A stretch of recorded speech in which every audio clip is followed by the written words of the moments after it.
While we are having a great time, if you want, I can give you a little bit of a background on the Moth if you haven't heard about them. Please do.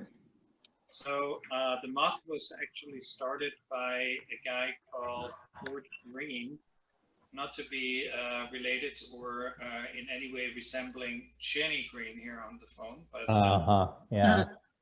Seems like a loaded deck already. That's right. This is my long lost uncle in Georgia, who met with some friends in 1997, and they had kind of nothing to do, and they decided, why don't we tell each other some stories? Oops. And they had a lot of fun with it, and they did it again, and they met in a local pub and did it again, and then they involved some people in the pub, and so it emerged. And today, the Moth is actually a global organization, nonprofit, that has storytelling events pretty much all over the world, but most prominently in the United States. All across the country, there are 3 levels. There's a story slam. That's what we're going to do tonight. Story slam is basically a local event where some local storytellers are getting together, telling stories, and a jury votes for the best story. And from there, they go to the regional story slam, which is usually either a county or sometimes even a state, depending on the size. And then the winner of each of those of the regional story slams progress to the national story slam. That is usually held in Washington, D.C. or in New York. And they are amazing storytellers. And they have their rules, and I'll talk about those in a minute. And you can actually participate in any of these events, either by purchasing tickets to Ticketmaster or any of those ticket vendors, and you can go live and participate in a local or regional story slam. And or nowadays during COVID times, you can actually purchase tickets and watch those storytellers online as they compete against each other. It is an interesting event, I can tell you, because I initially thought these were just normal people like us, and of course, that's a big question if they're really normal or not. But obviously, not talking about me. But they are again, they are amazing storytellers, and it turns out, well, what I had to learn is there is actually a job called professional storyteller. So in other words, you see on stage these people that are professional storytellers. The way the Moth events are set up, which we modified into a Capes version tonight, is every story slam has a topic. Good evening. And so all the contestants, and it's usually about 5 or 6 per story slam, are having a 5-minute time slot during which they can present a story to an audience. And in the audience are usually 3 to 4 jurors, and they judge the storytelling. And then again, if they win, they move on to the regional and then national competition. So because this is the first Capers Story Slam tonight, we do not have a theme. I thought it would be a lot easier, and we'll probably get a lot more storytellers together if I don't make a theme, but rather everybody have to tell their favorite story. The rule about the story slam in general goes like this. A, the story needs to be real. Okay, so it should be either a personal story or an experience story or something that involves the storyteller. It can have some artistic variations to it, so there can always be some modification, but in general, the core of the story should be true. Again, the storytelling time in a story slam is 5 minutes. The storytellers are usually not allowed to go over that time slot for more than 30 seconds. Otherwise, their mic is being turned off. I'm detecting a theme. Yeah, that's right. They learned that from the Moth right away. I'm being oppressed. But for the capers tonight, I thought we make this a little bit more entertaining and we allot a little bit more time. So for tonight's Story Slam, the first ever Tales from the Bridge House, the Capers Story Slam, we allow 8 minutes. Woohoo! Each contestant to tell their story. And then we have 3 jurors that kindly volunteered tonight. We have them all. I think, yeah, we have all 3 of them on the call tonight. So we will go through all of the storytellers first, and then we will. We will go one storyteller by the next, and in between the storytellers, we will have the jury vote. Well, some of you got the jury cards. For those of you who not have the jury cards, you will have to give us a number, and so we need maybe Cheryl or so if you could count the numbers and make a score for everyone. Okay. So What, because she's the treasurer? She has the count? Oh, no. The score is from 1 through 5, with 5 being the best story that they have ever heard in their whole wide life. Okay, 5, it's like the best. Wow, I want this storyteller to go national. And 1 being, why do I waste my time here on stories? Okay, so in terms of why do you do this? Okay, besides that, probably no one will become a national or a local story slammer for Moth, but you still can apply for it. By the way, you can apply for online to become one. Is a nice bottle of red wine as the first prize, a bottle of white wine or red wine, maybe not so nice, for the second, and a glass of capers, because we are capers. Okay, we were supposed to have 4 storytellers tonight, but unfortunately one of the storytellers had a family emergency, so we could not, we won't have her here tonight. So it's just Jenny, you, and Mark who are storytelling tonight? Unless anyone else has a story they would like to jump in and take that place at the last minute. I'm doing my scorecard, so I need Bob, to Maggie, looking at you. Marla? do the three judges each make a separate indication?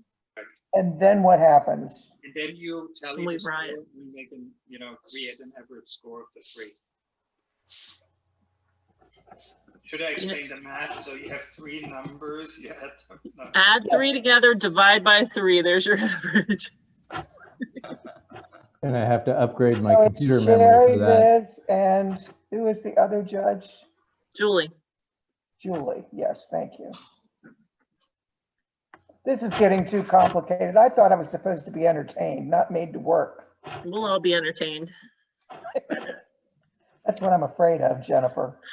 So do we have a volunteer for timekeepers tonight? So the 8-minute deadline timekeeper.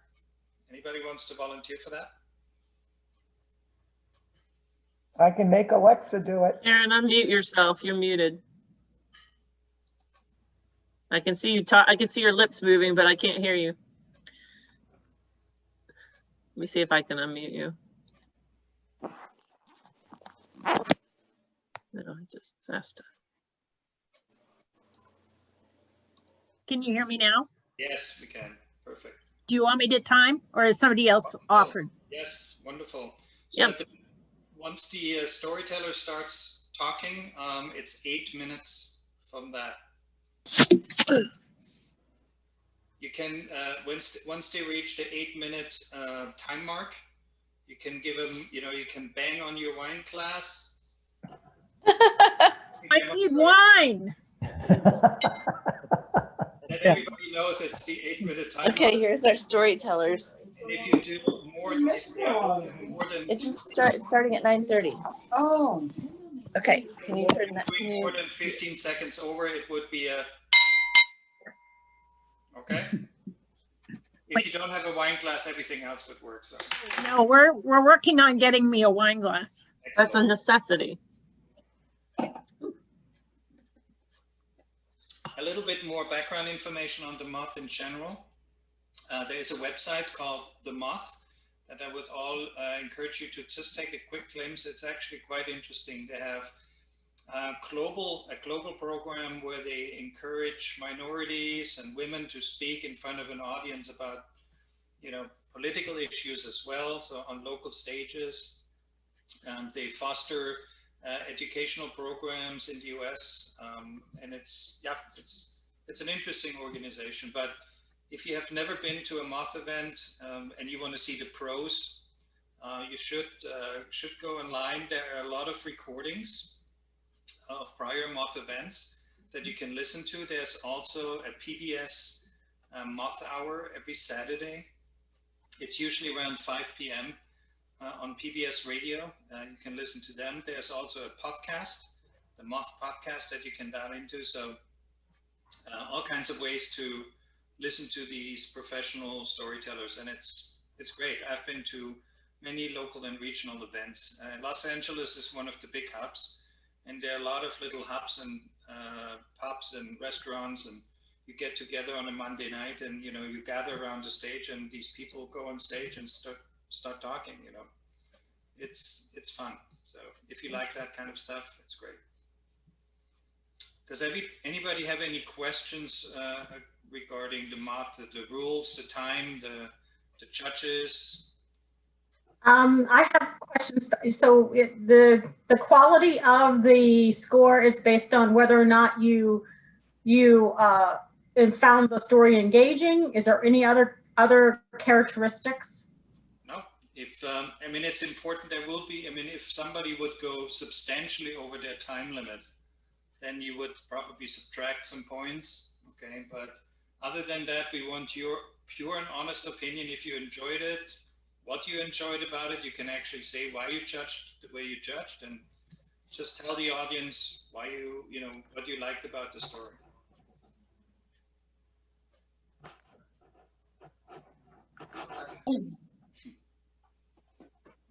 Anyone else?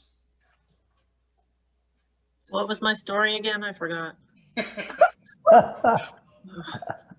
The dog story. The dog didn't exist when this story happened.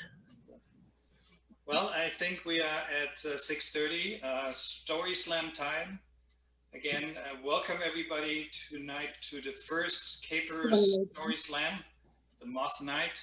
Again, if you like this, I hope we carry the Tales from the Bridge House into a second season. And so every season we'll have another Moth Night. One of the events will be a Moth Night, and maybe other storytellers will be able to step up and tell their story. And with that, I think, Mark, if I understand this correctly, you volunteered to be our first storyteller? I did, just to get it done. Everybody can hear me okay? Yes. So, okay, super. Everybody give your hands up for Mark, our first Story Slam teller. Okay. And if you're going to make noise, please mute yourself. All right, super. Well, I'm going to dive right into it. My story starts in June of 2001. I was about 3,000 miles from home on a trip, and I got the phone call that no parent would ever like to get. And that was that I needed to come home right away. My daughter was in the hospital. She had just been diagnosed with leukemia. And so 24 hours later in a red-eye flight, I was with my wife and daughter at Randall Children's Hospital, and I was learning all about leukemia. And it turned out that our daughter had a very unusual form of leukemia. It was the kind of leukemia that would show up in an old guy like me, as opposed to a happy, healthy 6-year-old little girl who had just graduated from kindergarten. We also learned that the standard of care for this particular form of leukemia would be a bone marrow transplant, that she would receive very aggressive chemotherapy, maybe radiation, to completely knock back her immune system, and then they'd carefully introduce genetically matched bone marrow, and she would ultimately kind of recover from this whole process. But it was scary because at 6 years old, aggressive chemotherapy would have a fairly significant effect on her development later in life, and she probably wouldn't be able to have kids later. In addition, I was surprised to learn that about 80% of the parents who go through, who have a child that goes through bone marrow transplant wind up getting divorced because of the emotional toll and the financial toll and the time requirements that it just takes a toll on that family relationship. But the really good news was that one of the West Coast premier centers for pediatric bone marrow transplants happens to be our own Dornbecker Children's Hospital in Portland, about 15 minutes away from our house. So my wonderful wife, Karen, started making arrangements with Dornbecker, and we met with this gem of a guy named Dr. Len Johnson. Len was the director of pediatric oncology at Dornbecker at the time. And he had made special arrangements to meet with us, and he carefully explained the whole bone marrow transplant regimen, including all of the later effects in life. And we were hemming and hawing, and he said, well, but I'd like you to consider an alternative. It turns out that literally right across the street at OHSU, this brilliant young doctor named Brian Drucker has developed a drug that is specifically targeted towards this particular unique form of leukemia. And it works by essentially genetically turning off the switch that causes this leukemia to kind of go out of control. No chemotherapy, no bone marrow transplant. And so, but there's always a but, right? And the but in this case was that it had only been FDA approved literally a few days before, that it had really never been used in kids before. And the handful of children where it had been tested previously, all of the patients were significantly older than Katie, and they had all had some kind of previous treatment. And so we were clearly on the leading edge, the bleeding edge of medicine at that point. And so I'm asking the doctor all kinds of dad questions, and the doctor's providing all kinds of pediatric oncology answers. And my wonderful wife stopped, and she asked the question that truly changed our lives. She asked Dr. Johnson, well, what would you do if it was your child? And he stopped, and big tears welled up in his eyes. And he said, one of my two sons? And we nodded, and tears started rolling down his face. And he said, I think I'd give it a try. And so right then and there, we knew we had a new doctor, we had a new hospital, we had a whole new treatment plan. So Katie started taking Gleevec, and a few weeks later, we wound up being contacted by Make-A-Wish Foundation. And the Make-A-Wish Foundation, we were going to Disneyland. We were going to Disneyland about 4 weeks after September 11th, 2001. And so I was wound about as tight as you can possibly imagine. Security was weird, travel was weird. We're going there because our daughter has a life-threatening disease, and she's taken a medication that's never been used in this kind of situation before. But Disneyland was awesome. Snow White and Sleeping Beauty basically took my daughter under their wing, took care of her. We walked on to every ride that we wanted to ride. We all kinds of first-class treatment. And at the end of our visit, Snow White and Sleeping Beauty said, we'd like to meet you kind of at the backstage entrance of one of the cast entrances. And so of course we did, kind of down the hall and around the corner. And Snow White and Sleeping Beauty had arranged for all of the Disney princesses to be there. They gave my daughter a princess party. They made her an honorary princess. They showered her with all kinds of Disney gifts.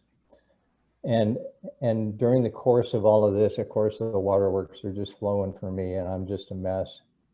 And Snow White, or Sleeping Beauty, comes over, puts her arms around me and says, don't worry, Dad, you're in Disneyland. This is where dreams really do come true. And I'm just like, okay, this is awesome. Fast forward a little bit, about 3 months later, in February of 2002, we get the message that sure enough, our daughter has achieved what is called cytogenetic remission. There is no longer any detectable leukemia in her blood system. So fast forwarding now 19 years to today, what I wanted to share with you is after all of that experience, our daughter Katie is now 25 years old. She is happy, she is healthy, she is still in cytogenetic remission, no detectable leukemia, but no bone marrow transplant, no chemotherapy. And she is now married to this Prince Charming of a guy named Caleb. Caleb is so a paramedic, and so in my book, that pretty much qualifies him as a knight in shining armor. Karen and I are still happily most of the time married. And in fact, here just a few weeks ago, we celebrated our 27th anniversary. There she is. And next month, right before Thanksgiving, Katie and Caleb are going to have their own daughter. We're going to have our first grandchild. And you can bet that that young lady is going to be well schooled in the ways of a Disney princess. And I am certainly going to make certain that she knows that dreams really can come true. Thank you. So 25 seconds. So Oh, I could tell more. Thank you. Thank you very much. Fantastic opening. Give it again an extra round of applause for Mark, please. Come on. Thank you. All right. This was story number 1. Judges, we are expecting your vote. No, you vote at the end. 5 from Judge Jerry. A 5. Julie, That was Liz. Yeah. Liz, we have a 5 from Liz. Great. So this is Julie. So I'm going to do 4 on this one because I cried and it made my shirt all wet. So, but it was a very beautiful story, and I really liked how you put out the stuff that is it's more intimate and it's invulnerable, and that just socked me right in the old snout. So anyway, thank you for your story. Thank you. And thank you for the scores. Thank you. And I will pay you all later, really. I think Julie doesn't get as much, right? Yeah, yeah, that's right. Like, Why like can't we 80%. see Julie? Where's Julie? Why can't we see her? He's incognito. Yeah, no, it's I have an equipment issue, but yes, I'm under just Julie. I don't know if you can see, there's just a little square. Yeah, we see you. So, Well, you're not seeing me cry anyway. Girl, that will make for challenging math problems. You have a score of 14. 4.66. Excellent. Thank you so much. So is the group ready for the second storyteller? That was a very uplifting story, Mark. Thank you very much. Jenny, ladies first, I would say. You would be next. How am I supposed to follow that? Come on. Come on. I don't have a tearjerker. Oh, good grief. Hold on. I don't remember my story now. All right. Let me see. Timekeeper. Extra 3 minutes. Okay. No, it won't take that long. All right. Let's see if I can remember this now. All right. So my story begins long, long ago in a galaxy far, far away. More specifically, it was summer of the year 2000 in the faraway land of Maryland, where we used to live. And on this particular summer night, my daughter and I were at my mom's house for dinner. My daughter and my stepfather had already fled the table. So it was just my mom and I sitting around the table. She's going to know what story I'm telling now. Just sitting around the table, chit-chatting and, you know, picking at whatever leftover food was sitting there. But we were done eating. And she looks at me all of a sudden and she says, something's going to happen on August 29th. And I look at her, of course, like she's crazy, and say something intelligent like, huh? And she goes, something's going to happen on August 29th. And I said, what are you talking about? Happen to who? She says, I don't know. And I said, well, where is this something going to happen? I don't know. Well, is it a good something or is it a bad something? She says, I don't know.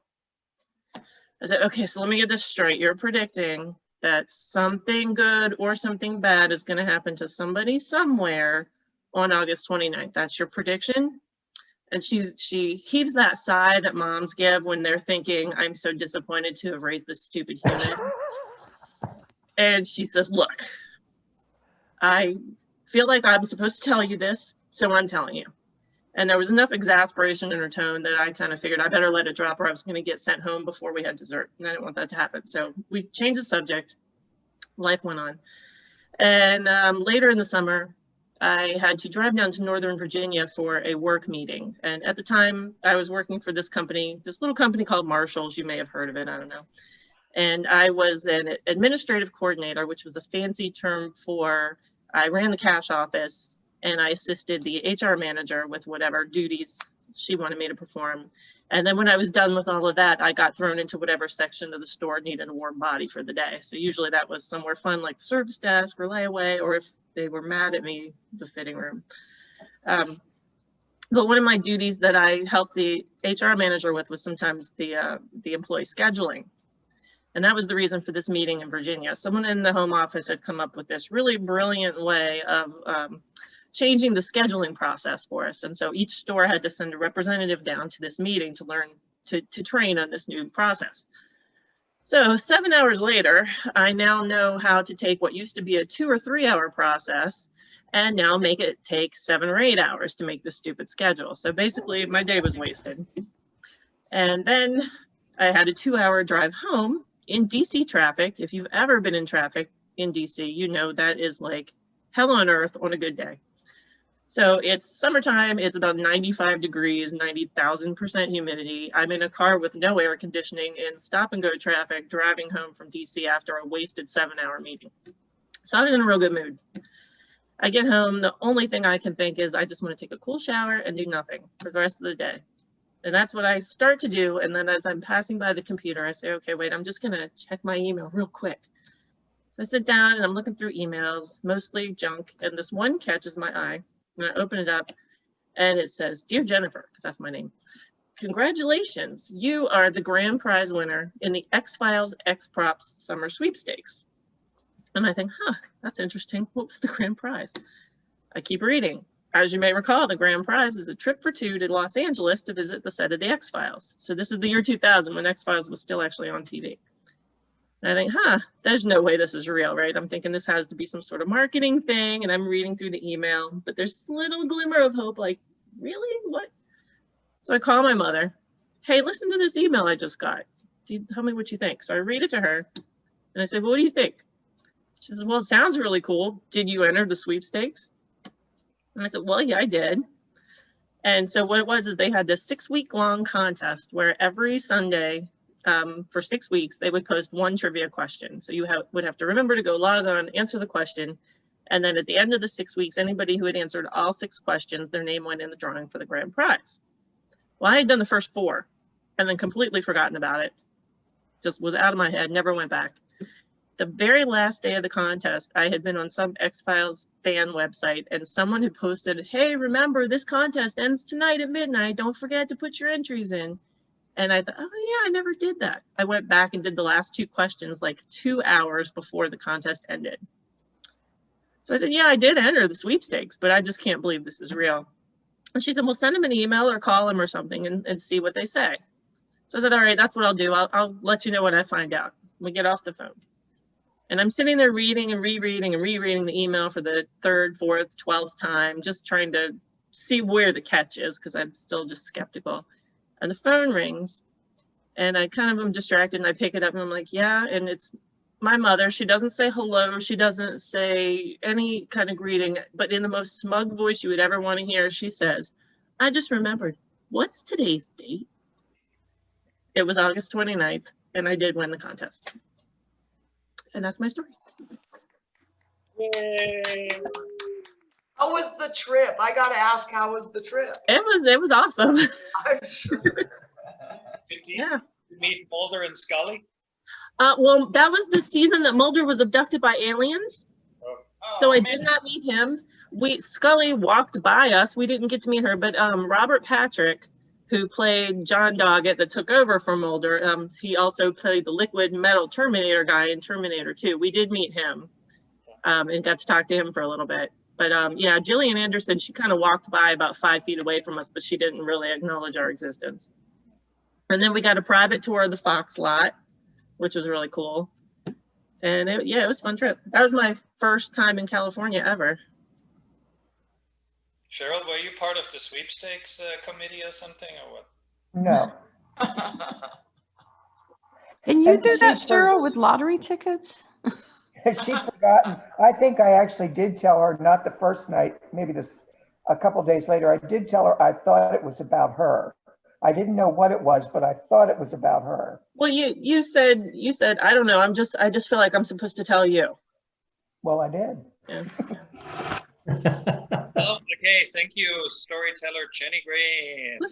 And an She still has a minute. Do you want to bequeath that to the last? No. No.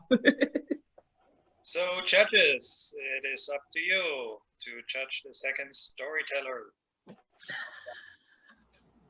Be kind, I process your dues. I have a 4 from Judge Jerry. 4 from Liz. Wow. Another 4 from Liz.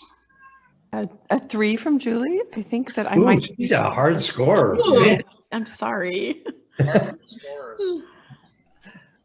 And you wonder how come you had trouble getting judges. Right. Is everybody ready for the final storyteller of the night? Yeah. Okay. Wrap it up. I have to have a sip.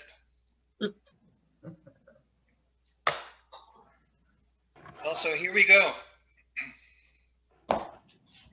Overlooking the Malecon, the beach promenade in Havana, Cuba, Fidel knew he had a problem.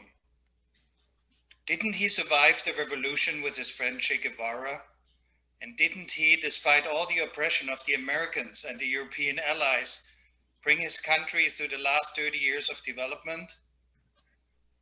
He just had hung up the phone where Che Guevara's daughter had called him again to remind him that her daughter, Che Guevara's granddaughter, was still ill and nobody could give them a right answer what she had. He had already exhausted all the resources. He had called on all of his Russian friends, but nobody was able to help him. As he resumed his daily responsibilities, signing the various letters and orders that he had to make for the state, he signed a paper by a company from the United States called Operations USA, a non-profit organization based in Los Angeles, California, that inquired about providing medical supplies to Havana. So here was his idea. Even though he hated to admit that he would never ask an American for advice, he reached out to the president of Operations USA for help. When I got this call on a Monday morning from the president of Operations USA, the orders were pretty clear. We'll fly you into Havana, Cuba. You will meet the daughter of Che Guevara, the granddaughter of Che Guevara. You have to figure out what she has and tell them how to treat her. But you understand it is impossible that we as Americans can go into Cuba on such an official request. So we will give you a cardiologist and an infectious disease specialist on your side, and we'll make this a medical education activity. When I was finally walking through LAX, I didn't realize that there is an official Los Angeles airport, but there's also an unofficial Los Angeles airport. And when I arrived at this terminal where the flights to Cuba were leaving from, I had never even known that this part of the airport even existed. As we arrived in Havana, Cuba that night, we were housed in a really nice little private home of a person that turned later out to be a double agent for the CIA who had spied for years on the US for Cuba. He was not allowed to leave the country because he was on the FBI most wanted list. So that led to quite a few interesting conversations in the evening. I was told to show up in one of the big medical centers in Havana on Monday morning, and that the patient that I have to see, the patient, was supposed to arrive on Monday afternoon. When I got to the hospital on Monday morning, I realized that everything I had heard about the Cuban medical system was certainly not true. Out of these big buildings of 10 or 11 stories each, only 1 or 2 floors were actually able to house any patients. The rest was in complete decay. The first thing that they did is they took me on rounds and showed me a couple of patients, gave me diagnoses that I knew were completely untrue. I de-identified them right away, and by that time they realized this guy must know what he's talking about. So by 12 o'clock, I got the call that the patient would arrive by 1 o'clock, and I have to assemble in the courtyard of the hospital. When I looked at everybody and said, okay, so we still have an hour to finish rounds, everybody said, oh no, you need to be in the courtyard in time. As we all assembled in the courtyard around 12:30 or so, there were 50 doctors and nurses lined up with the senior doctor on the way left and the junior doctor on the way right, waiting in the summer heat for the patient to arrive. 1 o'clock came along, 1:15, 1:30, no patient to be seen. Eventually around 1:35, the secretary of the clinical director came running out of the hospital, whispered something in his ear, and he announced to us that unfortunately the patient won't arrive today because the car broke down. What a kind set of affairs that even one of the most famous heroes of the Cuban Revolution can't afford a car that actually brings this child to a hospital. But they said, we will reschedule this for Wednesday. The same activity happened again on Wednesday. I was once again in the same hospital. Once again at 12 o'clock, I was summoned down to the courtyard where all the doctors in freshly starched white coats were lined up, senior director on the left, junior doctor on the right. And while I'm going down the stairs, I took a glimpse at the hospital pharmacy where 20 boxes of Tylenol, which probably never contained any medication whatsoever, were neatly lined up on the shelf of the pharmacy to give the impression that the pharmacy actually is fully stocked, while the rest of this entire big room only had empty shelves. 1:15, 1:20, 1:30, no patient shows up.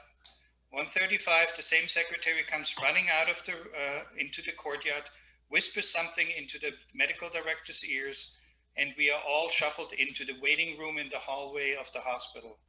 There on a little TV on the corner with really bad, poor quality, I see a little girl standing on the stage, giving a speech to thousands of Cuban children about the Cuban Children Revolution Day.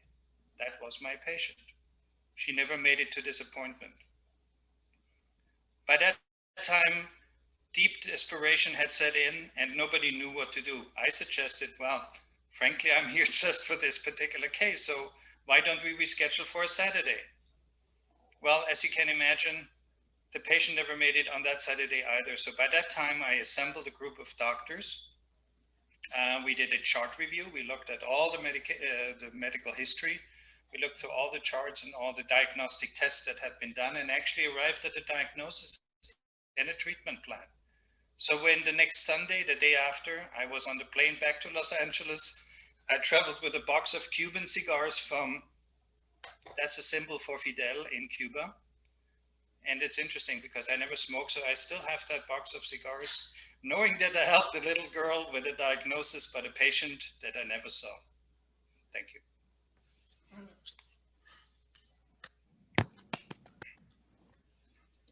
I have a minute. That was a really interesting story. Mm-hmm. Yeah. My favorite story actually about that, which I didn't think I can squeeze into that story, was one night we were at the Hotel Central, which is an old colonial hotel in Havana that was, very famous during the 50s and where high society all met. And there was a Cuban band playing in the courtyard under the arches, and there was a pair of bongos sitting in front of them, and they were they had no percussion player. So I approached them and listened to them, and eventually asked them if they would allow me to sit in. You should have seen the faces of these musicians. The sort of the expression was, "What does this gringo wanted to play with us?" Right? And a Cuban band. Well, we had about 2 hours of a great time that night, and I became a band member officially. And yeah, that was my favorite experience of this particular trip musically. Wow. That's great. Did they purposely give you the wrong diagnosis to see if you knew what you were talking about? Yes, we did. That's politics, huh? Yeah, they did. Hmm. But I figured it out very quickly. So they left me alone from there. But just to give you an idea, just to wash your hands in between patient visits or patient exams, I had to walk on the stairs from the 2nd floor to the 5th floor because that was the only floor that had some running water in a little faucet in the corner. Wow. Oh, wow. I also saw a brand new Siemens CT scanner that was sitting there and was home to many spiders because the fuse had blown out. And in Havana, they have a lot of blackouts and interruptions of their electricity. And so during one of these events, the fuse blew. They had no replacement part. And so it was a donation, I think, from the German government, but this machine was hardly used because they couldn't fix it. Anyway, I stepped back and let the judges tell us what they think. I have a 5 from Judge Cherry. Silence from the 2 other judges. 5 from Liz. 5 from Liz. Yeah. Oh, the troll. I'm giving it a 3. Sorry. Thank you. I love Julie. She's a tough judge. So She is tough. But that was still fun. It was fun to hear everyone's stories. That was awesome. Agreed. It was So, awesome. Grand Juror Cheryl, what is the overall score? Wait a minute. Okay.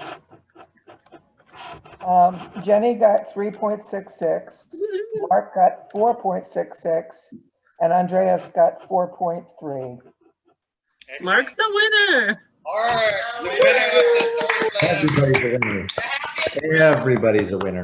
Yes. Everybody's a winner. For the happiest place on earth, I have a bottle of red, a nice bottle of red, which I can bring you. If you don't drink red, I have also some white wine instead. Yeah, I drink red. It's okay. Mark, what address are you?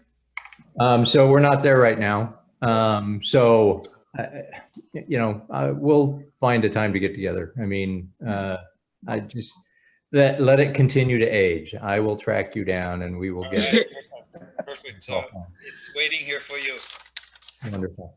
Enjoy that new grandbaby next month. Yeah. I right now I just keep getting these sort of little credit card charges for like layups and and it's like, what do we need this for? They just threw me in a shoebox. I turned out okay. Yeah, but you weren't royalty. You weren't royalty, Mark. The baby. You weren't a Disney princess. The princess was crying out loud. Yeah. Well, That's awesome. So what's our next event, Jenny? Yeah. The next event is going to be in 4 weeks, and Carter will talk to us about color theory. This was that was the event that was supposed to happen last month, as you may remember, but Carter had a family emergency and had to couldn't attend. So we put the Moth in between, and so that's for now the last event for this season of the Tales from the Bridge House. Jenny will eventually send out an email to everyone, and we'll collect your opinions. If you like the Tales of the Bridge House, even though it was held mainly virtual, if you think this overall activity is worthwhile, I'm happy to go on to season 2 and organize some additional events and interesting talks. And once again, if any of you has any topic that they want to share, any hobby that they want to introduce, or any interesting stories they want to share with the community, please let us know, and we'll incorporate you into season 2. Well, I think that COVID's going to go on for a while, so we should definitely plan for more. Ditto. Yeah, this is fun. We might have to change the name of it though. Change the name of what? Tales from the Bridge House, that has only ever once been held actually in the Bridge House. And don't schedule it on the date night. We would have a lot more people. Well, hopefully we're done with those for a while. Let's Tales of the Capes, or As the Capes Turns. I love As the Capes Turns. Right. Well, hang out, enjoy. Thanks very much, everyone, for attending Moth Night, and enjoy the rest of the evening. Thank you. It was Thank great. you. Thank you, everybody, for all your stories. Yeah. All right. Yeah.